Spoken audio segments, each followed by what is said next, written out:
इस कायनात में अल्लाह सुब्हानहू व तआला का एक कानून कार फरमा है, उसके मुताबिक ये कायनात चल रही है। तुम्हारे मामलात ज़िंदगी चल रहे हैं, तुम्हारी ज़िंदगी में आने वाला नुकसान, तुम्हारी ज़िंदगी में आने वाला फ़ायदा, कि तुम उसके ज़ाहिर को देखते हो लेकिन तुम उसके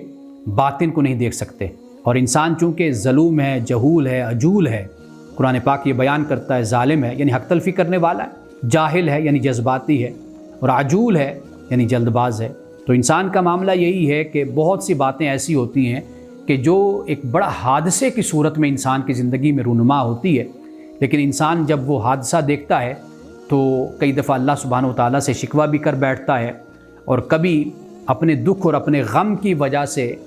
उसके बारे में मनफी ख़यालात भी अपने जहन में लाता है। और वो हकीकत में अल्लाह सुब्हानहू व तआला की हिकमत को और उसके जो इस कायनात में तकवीनी उमूर हैं, कायनाती उमूर हैं, वो उनको चूँकि समझ नहीं सकता उसकी हिकमतों को, तो लिहाजा वो फिर उससे दूर हो जाता है।